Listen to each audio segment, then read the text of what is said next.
they looking at you, but they are really listening to the music. They're not, I don't think they're really into just me or like I'm some god. They just like what I'm doing, what I'm playing, when I'm spinning. I just want them to hear the music. They don't really have to even see me. So I just want the music to resonate, which it does. Today is Tuesday, February 18th, 2025. Who are we speaking with? Mr. Kim Lightfoot. This is part two of our interview. What does Japan mean to you? It means everything. The whole conception of me, the journey of me going to Japan it's a long story. And it really basically started DJing down at Afterlife with my man Kaleem Shabazz. You know, Afterlife it brought in a whole diversity of people to that club that I never really partied with before, like Japanese people. I never knew that Japanese people were into house music until I started going to Afterlife, and they were in there.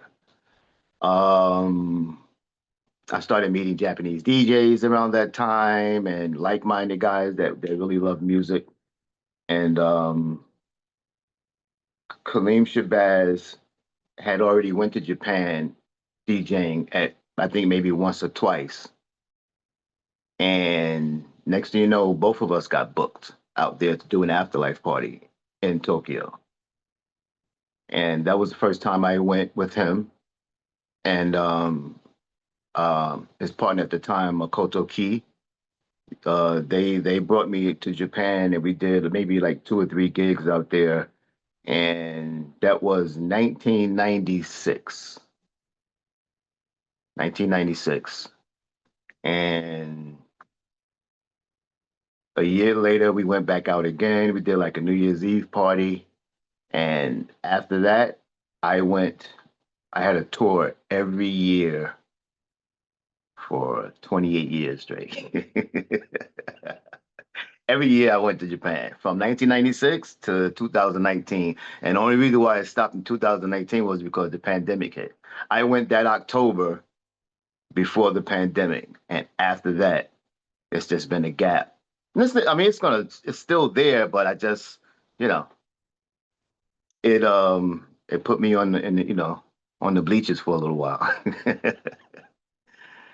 I was on the sideline, but it was a blessing to be able to play music for people who love our music just as much as we do. So in Japan, the music scene is just like the music scene here. They are aficionados. They want to hear it just like how you play it here. You don't have to change your style or anything like that. It's a joy to be over there and be able to play music. A lot of them don't even can't even speak English, and they know the music. They love the music. How does the club atmosphere in Japan differ from Brooklyn? Not that much. I think in Japan they put a lot more effort into the sound system. You know, no disrespect to Brooklyn, my Brooklyn, people is they pay more attention to the sound system. So when the tiny clubs in Japan, the sound systems are, you know, they don't really have a lot of giant big clubs in Japan. They have a lot of intimate clubs, a lot of small bar type, and then they have some, 200 people, 300 people, whatever. But the smaller clubs, better the sound system. Kid you not. You know, I don't think I've ever played. I don't ever remember playing on a bad sound system in Japan.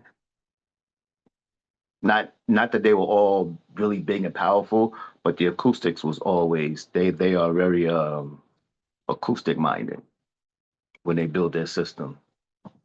You know,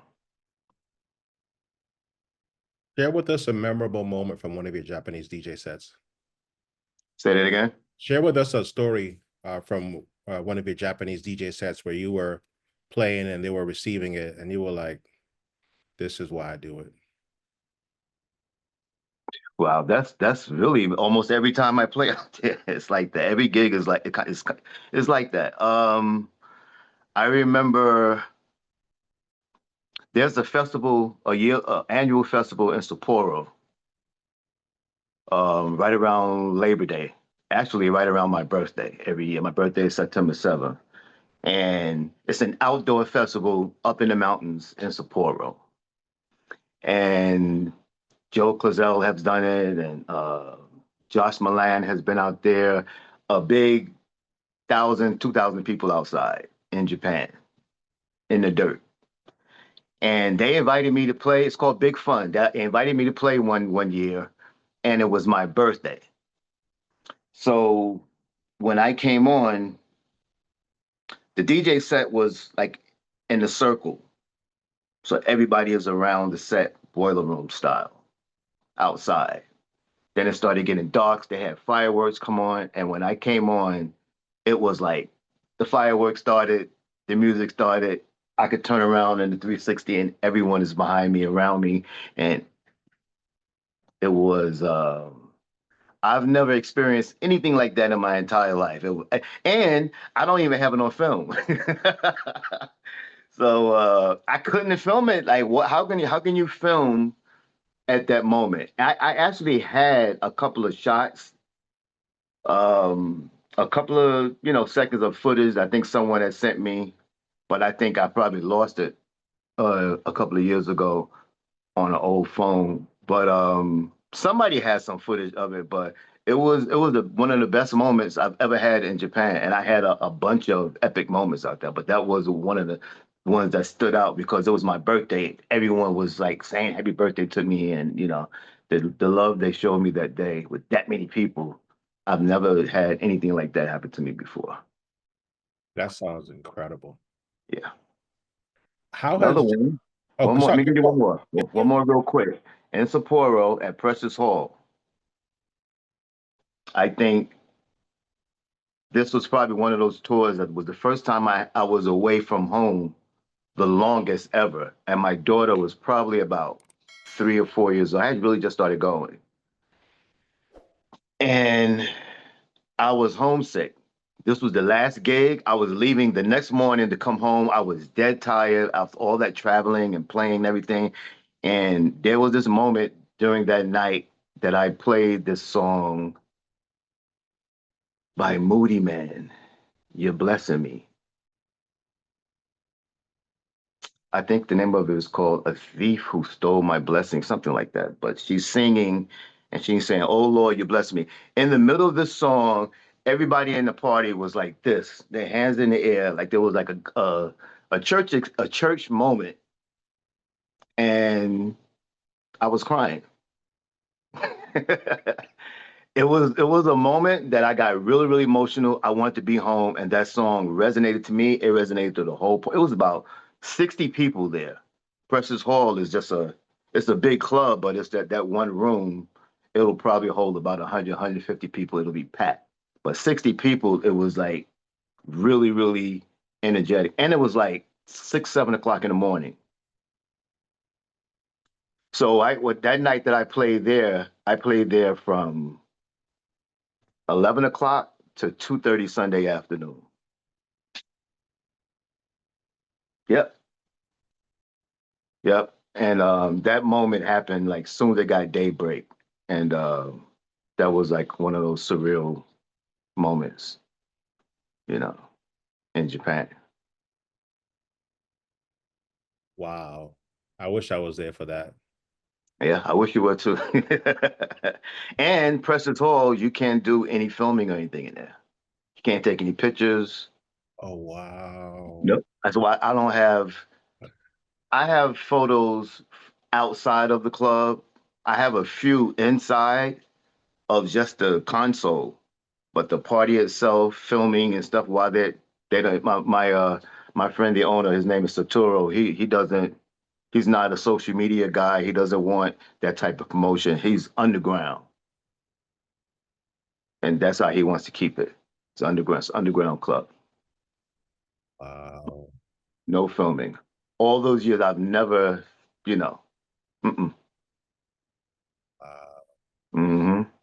So I was And gonna that, say, next time you go, I'm gonna come with you. I'll be your official photographer, but yo, that's not hopefully I'll gonna. be there. Yeah. They're not having it at Precious Hall, so it's a wrap. That'll be great, man. That spot is 7 stacks of JBL speakers, and each stack has its own Macintosh amp. Each stack, each tower, different amp. So when you stand in that room, the speakers is just like it's just surrounding you. So you could just be there and you hear it from the yeah. It's my favorite club. One of my favorite clubs to play in Japan is Precious Hall, Yellow, Wool in Osaka. I mean, yeah, in Osaka, in Guma. Um,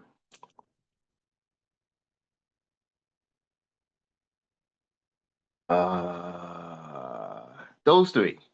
Those three are like my favorite. All of them are my favorites, but those three are the main ones. Precious Hall, Yellow, and Wool.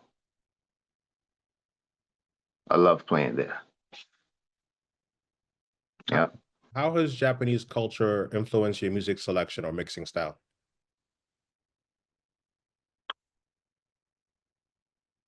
How does Japanese culture influence my selection and music style? It makes me stay true to myself. When I'm there, I can express myself exactly like how I am. I don't have to deviate from my playlist or what I play, or I have to play different because I'm playing in front of them. I just be me, 100%, and that's what they want. And I like to try to educate them. I feel off that energy of them dancing, and I feel that it helps me play when I play out there because they just give you that much love when they see you, when they hear you. Just I could read the room. You know, yep, it's a joy. How do Japanese audiences respond to your DJ sets? Um, they respond with their hands in the air, with their hands in the air. If you see me playing and they're in front of the booth, and they are in every note of the song. They looking at you, but they are really listening to the music. I don't think they're really into just me or like I'm some god. They just like what I'm doing, what I'm playing, when I'm spinning. I just want them to hear the music. They don't really have to even see me. So I just want the music to resonate, which it does.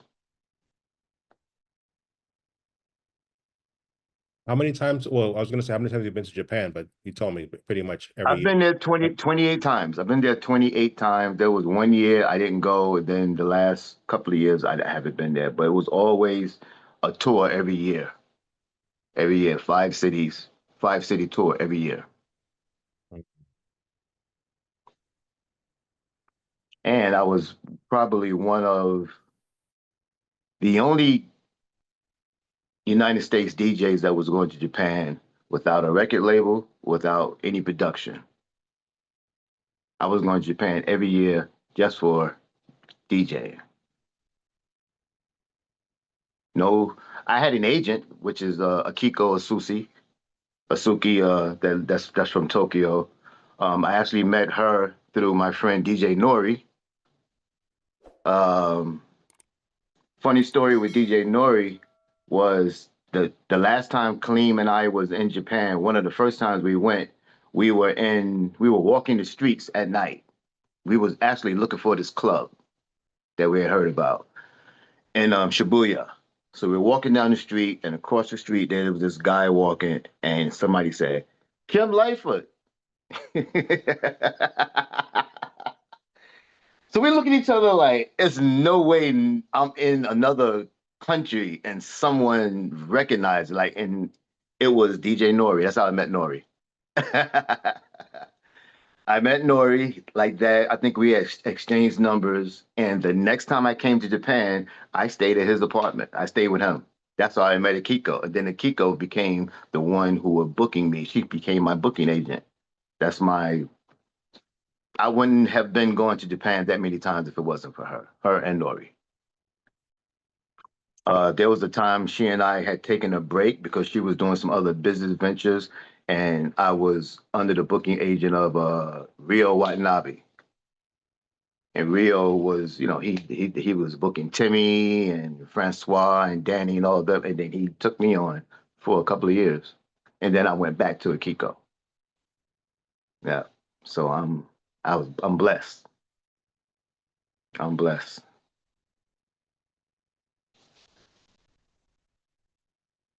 What advice would you give to other DJs who would like to break into the Japanese scene? Good question. I've actually been asked that quite a bit, and it's kind of hard to answer because there isn't like a set formula to get to Japan. How I got there, it was happenstance. I was in the right place at the right time around the right people. DJ Camacho was the first one to ever tell me that the people in Japan was checking for me. Even though I had met them down at Afterlife before, I didn't know about DJing over there. I didn't even have that vision. And he had just came back from there and he said, yo, get ready. And I understood, what do you mean, get ready? He said, yo, they talking about you. He told me that when I was playing down at the Sound Factory bar. DJ Camacho, he was the first one to tell me that in Japan, that they talking about you, they're checking on you. So that means that when he was out there, if they mention my name, he mentioned my name. And when you have people around you, mentors and friends and DJ friends, and when they talk about you to other people and they mention you in a good light, that's a blessing. So Camacho was all the way in Japan, and when they mentioned my name, he said, "Yo, that's my man, Kim." Oh, they were like, "Oh, you know Kim," and that's the next thing you know, a year later after he said that to me was the first time I went to Japan.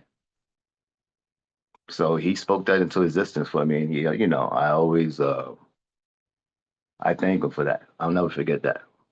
Let's Come detour on, for tell people uh who DJ Camacho was and tell us how you met him and what your friendship was like. DJ David Camacho from I think he's from Newark, New Jersey, a legend in this game. I met Camacho by doing the Abuswa parties. Once I started doing the first Abuswa parties I did, it was me, Camacho, Nick Jones, and Timmy Richardson. So that whole collective was the Abuswa DJs. Um, and yeah, that's how I met Camacho back there. I never knew Camacho was a brown skinned black man. I thought, I'm telling you that for years. That's how funny it was when we met. I was looking at him. Somebody said, "Yo, that's Camacho," and I'm looking for this Puerto Rican dude because I'm thinking his name is Camacho. That was just how it was. Anyway, I'm looking for that, and then he said, "Oh, yo, Kim," and he was shaking. I'm still looking at him like, "Oh," I told him about that maybe like a year later, and we was cracking up about that. He was like, "Get out of here." I said, "Yo, I had no idea you look like how you look." That was a big joke. That was funny. But yep, he's a good dude. I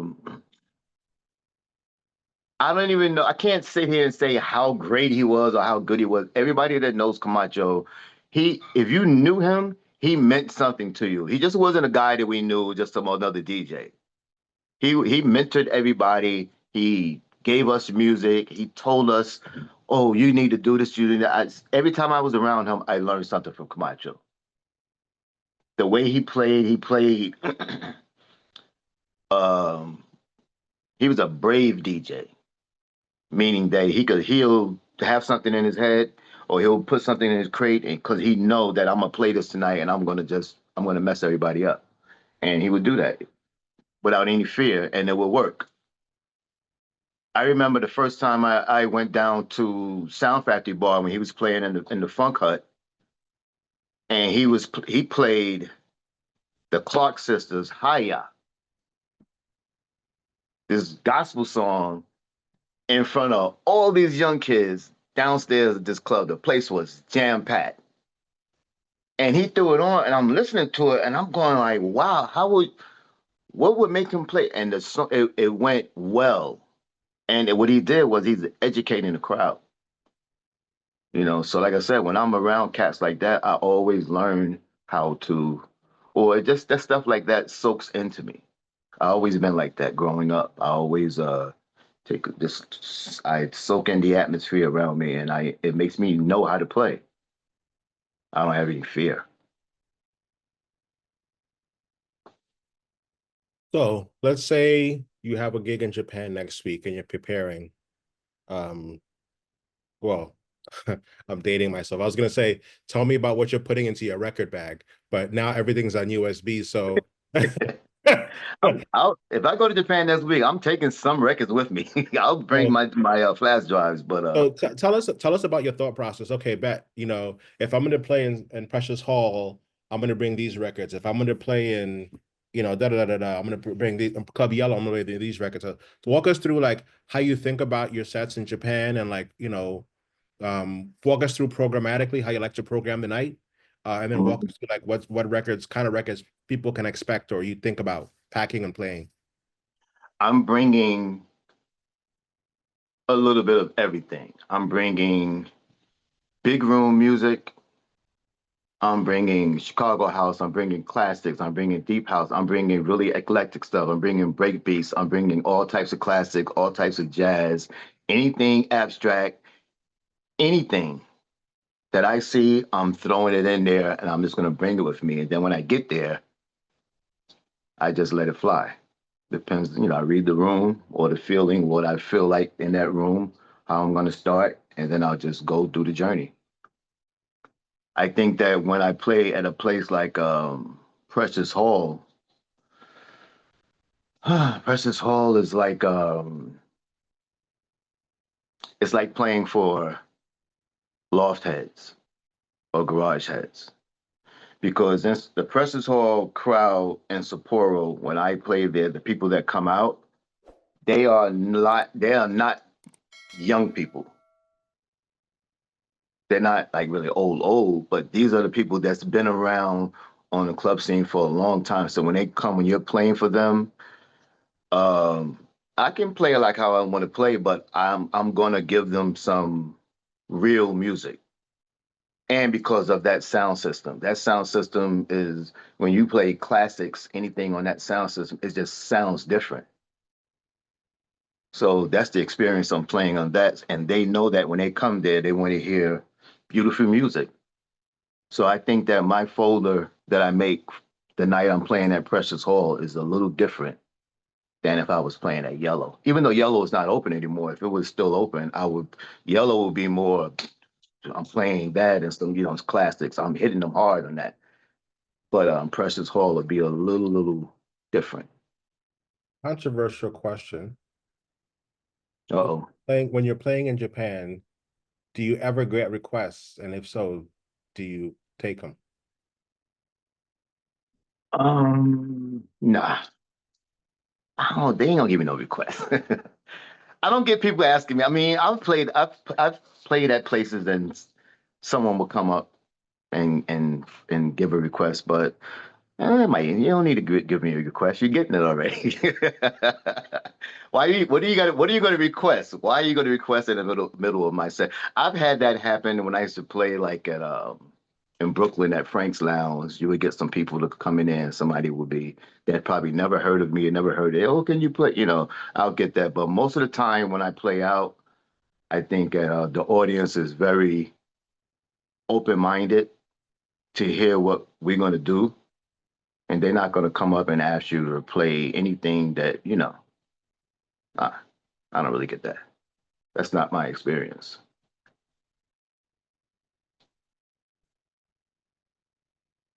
And if that did happen, I don't know. I would just, I feel like if you came in and you say, "Yo, Kim, you got that new so and so and so," then I probably would. But any random person coming up saying, "Yo, like, can you play something?"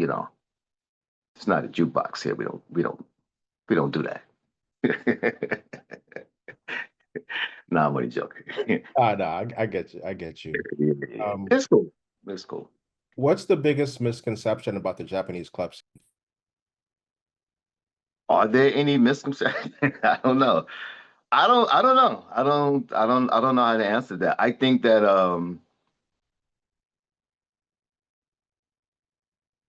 I think by now anybody that's been loving house music for the last 25 years or 30 years, you have to already know that there are other people other than us that love dance music, that loves our culture, that loves the whole dance scene. You can see it in Greece, you can see it in Italy, you can see it in Baltimore, you can see it in every state in the United States, you can see it everywhere. You should see the scene in Charlotte, North Carolina. I haven't been there, but from what I see online, that's the beauty of even here in Atlanta. I'm in Georgia. Here in Atlanta, Georgia, the scene when you go to different states and you see what they're doing, everybody, it's a bunch of people that love what we do. So in Japan, they just like us. It's just Japan. And then they do the same thing. They come out, they got their baby powder, they got their dancers, they put on shows, they love their sound system. They come out, they support, they pay their money at the door, and they come out and they party just like we do. I don't think there's a difference other than the region and the language. You know. I feel you. Let's pivot to DJing. How did your friendships with Timmy Regisford, Danny Cribbin, and Andre Collins develop? Andre Collins, I met Andre Collins through the late legendary promoter Mike Stone. I think I had met Mike Stone, wow, 92, 93. I can't remember. I think I met him down at Sound Factory Boy, either Barbara Tucker or Don Welch. Somebody introduced me to him. He was down there. And I think we had exchanged numbers. He said he was doing some parties and would I be interested in other things. And he put together a few gigs that it paired me with me and Andre. That's how I met Andre Collins. And me and Andre Collins became cool. Great DJ, great brother. Um, yeah, Mike Stone was another one of those guys that came across my path on my journey that I can't even tell you exactly how we met, but when we met, as right away we were doing parties together. The first when the shelter had closed, I think I had mentioned this to you last time. When the shelter had closed, when they reopened as Vinyl, Mike Stone was the promoter for the night for Saturday. That Saturday night, it was Kenny Carpenter and I. We were the house DJs, the first DJs for when Vinyl first opened back, and that was Mike Stone's production. So he was the one that put my name in there, and he paired me. One thing about Mike Stone, he knew who to put. He put good DJs together. For him to pair me with Andre Collins, you know, that was great. Then he put me with Kenny, and Kenny was like, I used to when I was living in Brownsville, I think I probably was like my early 20s. I remember going to parties to hear Kenny Carpenter and Dave Morales. They had a party called Tantrum at some loft. I think it was, I don't know if it was in Fort Greene or was somewhere. We went to this loft party called Tantrum, and Kenny and Dave was playing. And I was mesmerized by how Kenny was. I was already a fan of Dave Morales because he was playing at the Ozone Layer. I used to go to Ozone Layer, but I had heard of Kenny Carpenter, but I never heard him spin. And he tore it up. So for that to happen, and Mike Stone paired me with that was the first time I met him. And then he and I became friends right away. Yep. Kenny is a good dude, good DJ, good dude, and a pleasure to be in the booth with. Pleasure. Yep. Master. Speaking of partnerships and collaborations, can you tell us about a memorable back-to-back set you've had with somebody where you guys were going one for one and the energy was just building and building and building and building? Yeah, with me and my brother Corey. That's how when we were home in Brownsville, we shared our bedroom together. The sound system was in the room, and that's I grew up doing that. So uh me and Herb Martin back to back, fantastic. Me and Kaleem Shabazz back to back. I've done that with them. Same thing. Fantastic. Um I've done it with Francois down at Body and Soul before, with Danny before. Um I never was I've been on the bill with Timmy before, but we never like played, you know, together or like me before him or anything like that. Nah, not yet. That's on my bucket list. But yeah, man, I'm blessed. I'm blessed. Yep. Talk to us about music. How was your approach to discovering new music change in the digital age? It hasn't. I mean, the approach has changed because I'm not going through the records anymore. So now I'm just on the computer, on my phone all day long. I'm listening to music. Um, searching for it. I do that every day. I don't take any days off. I don't care where I am. I'm at some point during the day, I'm listening to music and I'm carting what I want to go back to, and I'll stockpile it and then I'll go through it a couple of times. And if I really, really feel like, yo, I gotta have this, I've gotta play this, I get it. And then I do that every day. I stay on the music. There's so much music that comes out now because it's digital. So we consume more now with the digital age, with the computer. So it's unfortunate. That's how it is. But you know, I got a lot of time on my hands. Now I don't have a lot, but I have some time on my hand. I'm not saying I sit here at the computer all day long doing music, but at some point of the day, I'm always checking my phone and I'm listening to things somebody posts. I go on Bandcamp. I'll see what my guys got out. All my favorite producers. The Glenn Underground, the Joe Cazell, the Beloveds, anybody putting out anything new, I'm listening to see what it is they got because, the Maryland Bars, when Timmy put out stuff, everything. Um, there's a new brother out, DJ West, Equilibrium Sounds, good friend of mine. You can check him out. He has a nice catalog already on Bandcamp. Young brother from Newark. He actually lives out here in Georgia now also, and he's putting out some banging music. So I love new artists, cats like Koflo. I can go on and on and on, and music is everywhere. If you say you can't find no good music, you ain't really searching. There's so many different places you could look for music at. Different sites, different websites. You could buy vinyl. I'm buying vinyl, a lot of vinyl now. I'm also doing the digital, and it's nothing but music out here. You just have to take the time out to search for it and listen to it. It's there. It's right under your nose.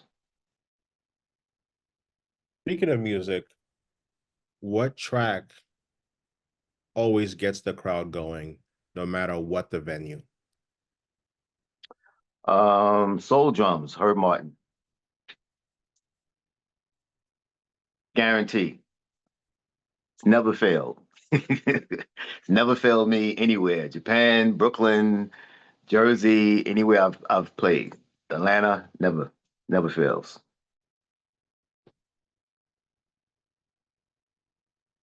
Continuing on the music vein, tell us a time when you took a risk on a song and it worked. You're like, you know what? I'm gonna try this and see what happens. Um,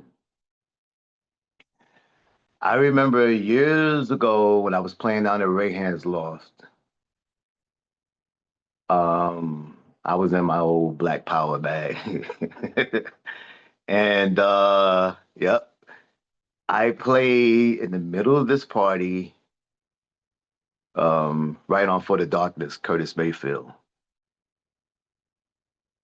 So if you know the song, he start off with a plain acoustic guitar. Dun, dun, dun, dun, dun, dun, dun. So the party is just listening to this song. Everybody is, cool Brooklyn crowd. I was just playing house music, and then it was, a little.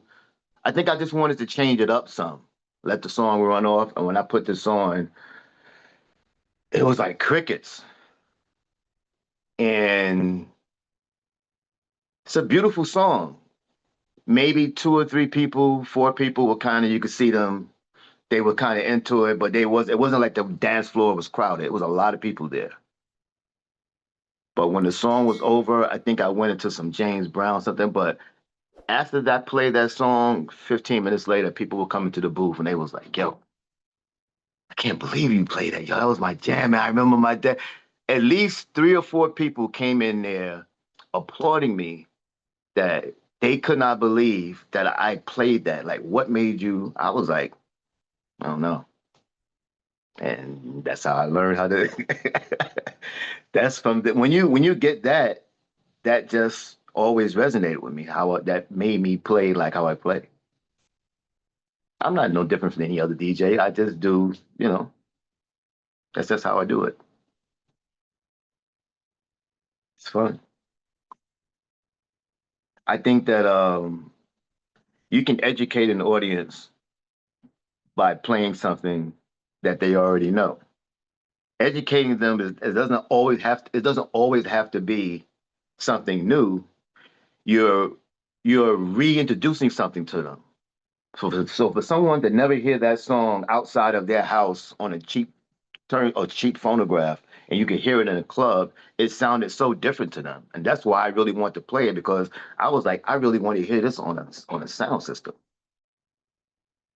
And when I played it, that's what happened. The effects of the song, and at that time, I had my dreadlocks and I'm playing some black stuff, and then everybody was like, "Wow, this song is deep." It's a deep song in the middle of the night. And then from there on, the party was on.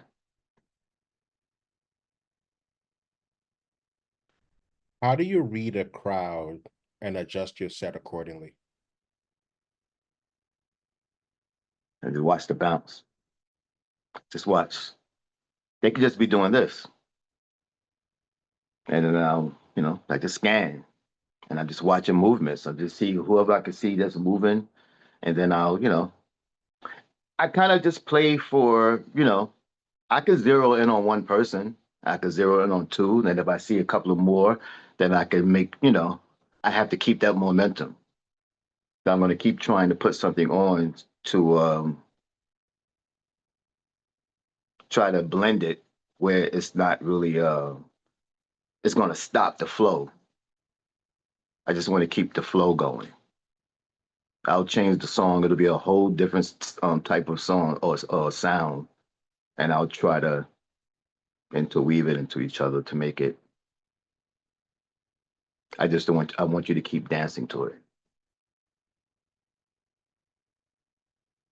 What's your secret to keeping the energy high during a long DJ set? Water. Water. I was gonna say something else, but I'm gonna keep it rated PG today. Um,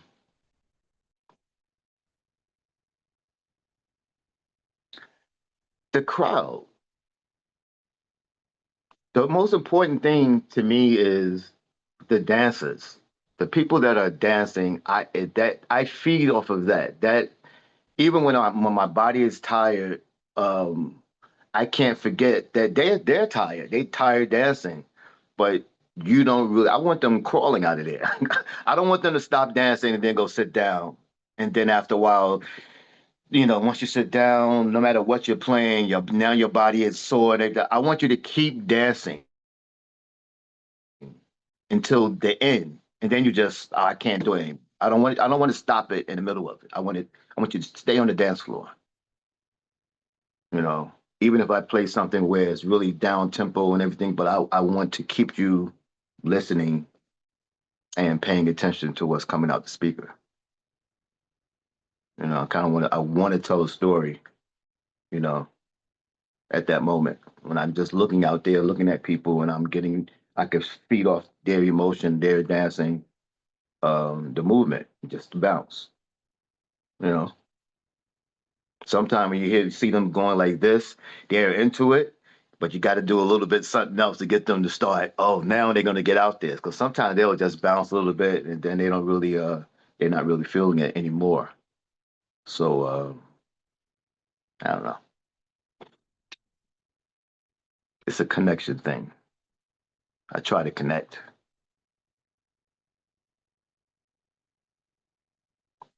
What's the most unusual venue you've ever played at?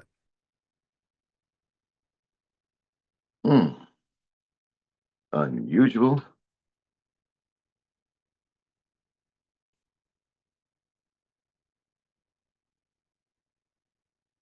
I don't know. I guess when I used to do weddings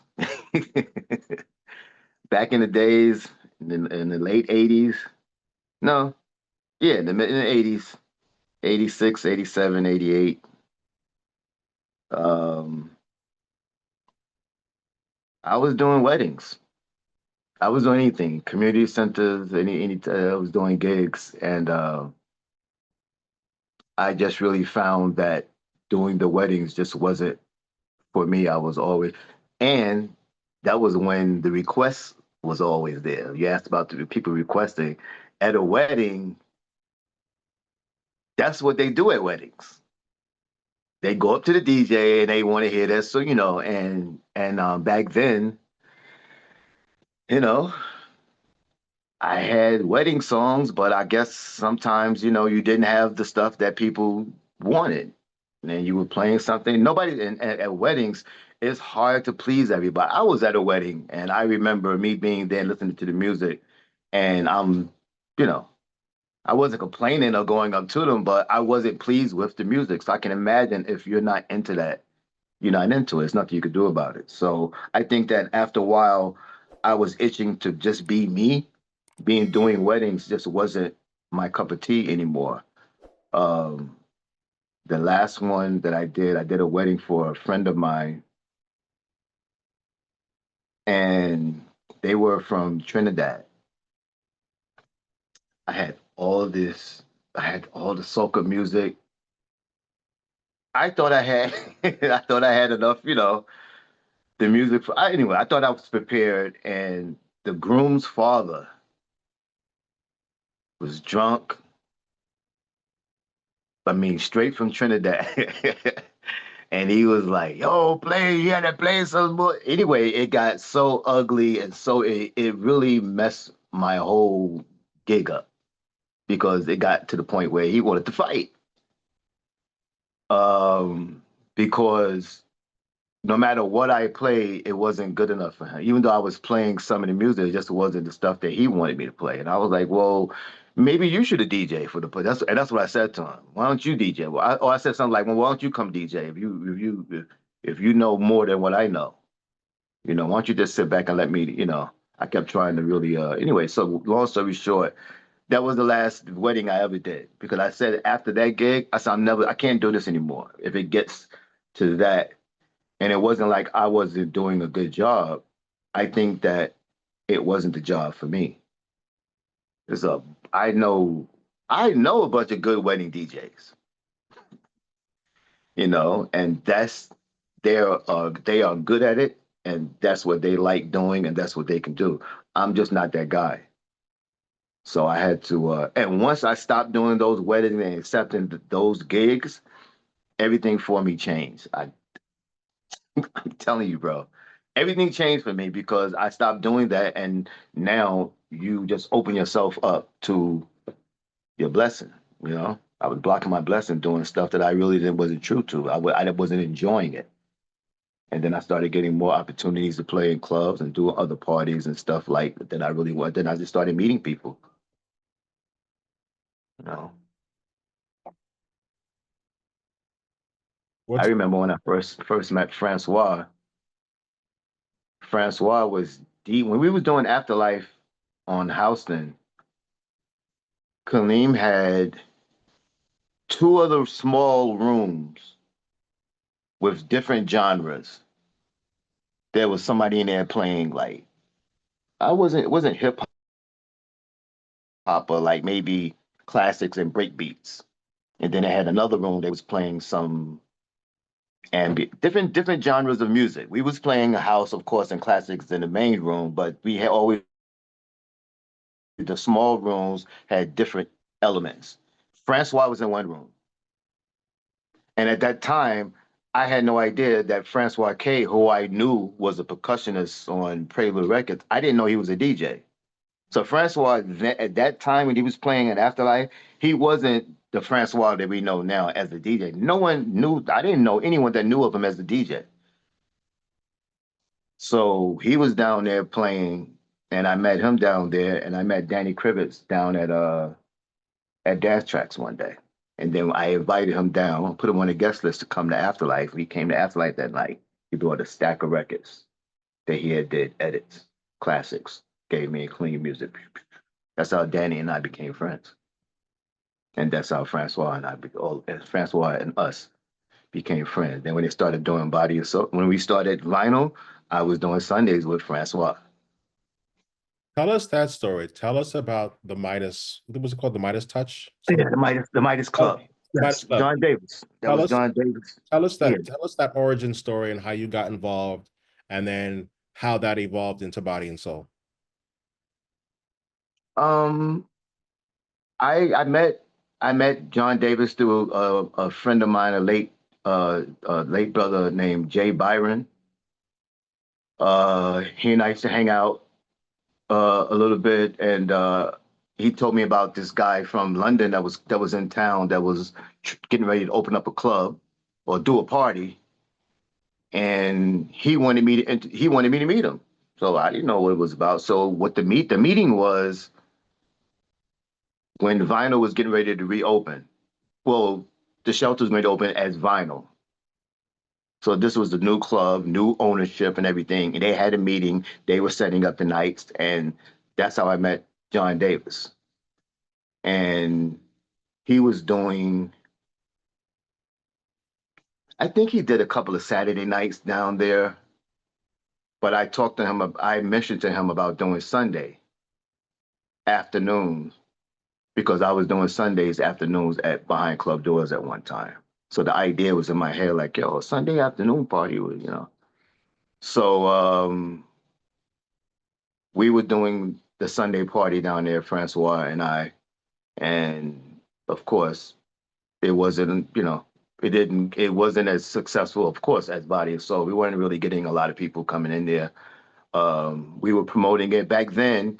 We had to go to Kinko's and print the flyers out. We had to take a stack of 500 flyers, and I had to pass them out everywhere. And that's how that's how we promoted. There was no putting it on Facebook or online where it goes viral to 5,000 people. It was like, you got to take these flyers out. We had to be outside the clubs and pass them out. And we still couldn't, it didn't catch on right away. And John Davis is great, man. I've done so many projects with him. Um, Very, very innovative guy. His vision for doing parties and clubs, I can't even, he's genius. So we were doing that for a while, the Midas Club. And at one point that they started the Body and Soul party up. Um, that's it. Got you.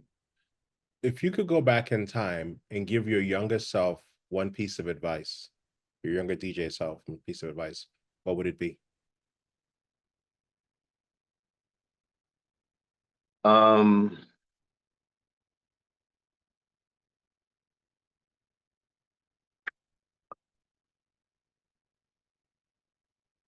I would say stay in school. I went to college for 1 year, and when I came home at the end of the semester, I didn't go back. And yeah, I would have told my younger self to, like, you know what, stay in school, because I could have got a degree. I could have went into broadcasting. I could have went. That was one of my goals when I was growing up. I wanted to be a radio DJ. I wanted to be like Frankie Crocker, Howard Jackson. That was that was me. Like when me and Corey was living in Brownsville, Corey was the DJ. I was the MC. So I wasn't even spinning back then. But I was practicing on the side, like a little cutting and scratching here and there and stuff like that. But Corey was the DJ. I was always with him. He was the guy. I supported him. Uh, so you know, DJing, me DJing was when I came home after that 1 year of school, and I was back in Brownsville doing nothing, and I didn't have my own sound system. Um, and a friend of mine did. He had a little set, turntables, mixer that he had bought, put in the basement of his house. He was like, yo, man, you want to come practice? He already knew that I was a little nice. He was like, yo, you want to make some mixtapes? Because I was doing mixtapes, but I was doing pause button tapes. So we was splicing. I was the king of that back in Brownsville. Yo, our pause button tapes were everywhere in the streets. I made copies for everybody. So he said, come by the house and bring some records. He had some records there. So I would go to the record store, go on Picken Avenue. What was the name of that record store? The Music Room. What was that on Picken Avenue? Damn, I can't remember. So I used to go there. I used to go to Beach Street downtown, and I would get music, and I would bring it back there, back to his place. And I would get two copies of everything. So I was always not just cutting and scratching, but just um, making the beginning longer of the song. Anything with a nice bass line, I would just be blending it flawlessly. And he was looking at me like, wow, you. So then we started recording it. Therefore, at that time also, my brother Corey had went to the Air Force. So he wasn't home. So now this is my first time in my life that, other than when I went to school, that I was away from my twin. That's my twin brother. So we were away from each other. So now I'm doing my own thing now. So when he came back home from leave, I was spinning everywhere. I was getting gigs and I was teaching. He was like, "What?" And yeah, man, that's how everything started. I um, I wish I would have stayed in school, but I didn't. So also when I didn't stay in school, I got a job. I was working. I was doing the youth. I was crew chief in the youth program, the summer youth program, and then I was working at Kings Plaza, and then I started working for Bloomingdale's. And then when I was working for Bloomingdale's, I took the test for New York City Transit.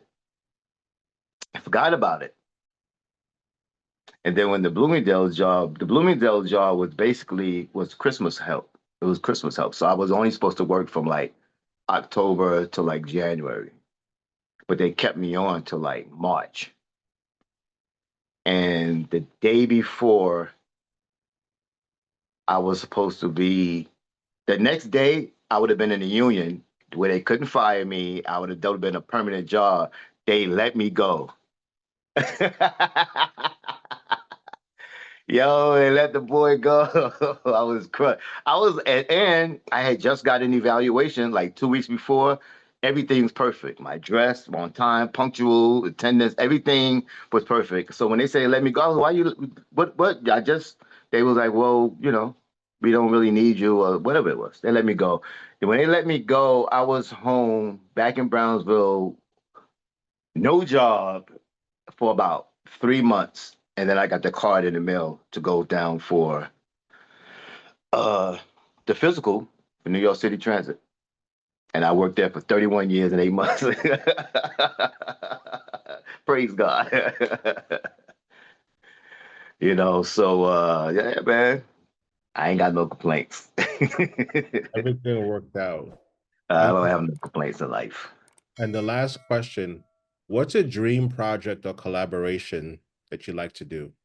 And with who? Like Ah, you want to do a song with, so and so? Do you want to do a DJ set back to back with so and so? Like, what's a dream project that you'd love to, or collaboration you want to do? And I will. if money and time and space are no object, it doesn't matter. It can happen. Right. Well, I would love to do my own production. Before I even say I want to do a collaboration with anybody, I want to just do. I want to be see. I want to prove that I can do it on my own first, and then I would like to do collaboration or just do remixes of. You can give me a Josh Milan song. I would love to do some music for him. I would love to. Oh man, that's a good question. Let me see. I would love to work with somebody like Ron Trent. I would love to work with. I would love to work with somebody like Louis, or vocal wise. I would love to do Arnold Jarvis, Barbara Tucker, um, people like that. I would love to have some vocals of them, and I could make a track. I could do some music with them. Those are like some of my favorite uh, from the house music house scene. I think that DJing wise, any collaborations that I want, I told you number one on my bucket list, I want to play with Timmy Regisford somewhere. I would love that. I would love to play with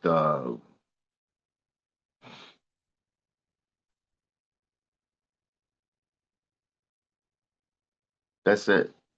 I mean, I play with everybody. That's when I say that's my bucket list, I kind of really as actually have played with other, you know, been on the bill with a lot of other DJs. Even Louis, I would love. Even though I used to play downstairs and Louis was upstairs, we never really been on the same bill like that. So let's say Timmy and Louis. That would be my bucket list because that really hasn't really happened like that yet. So yeah, that's a dream of mine. Yep, Perfect. Thank you so much. This was great. And if people want to book Kim Lightfoot, they should go to your Instagram. absolutely. You Perfect. DM me on my Instagram is Kim_Lightfoot 1961. Perfect. Thank you Yo, I so much. appreciate you, man, for all the years of showing love to all the DJs and the culture and the singers and everybody. You do good work. You always have. I always wanted to, you know, be interviewed by you. So No, I thank you appreciate so it. much. I appreciate it. I appreciate the flowers, man. You do good work, bro. You've been doing it for a long time also. We appreciate you. yeah, no one really covers our scene, so I wanted to put some respect on our names, you know? Keep doing it. You're doing it. I appreciate you. For real. All right, man. Peace, man. Thank you, man. I appreciate you. All right, peace. All right.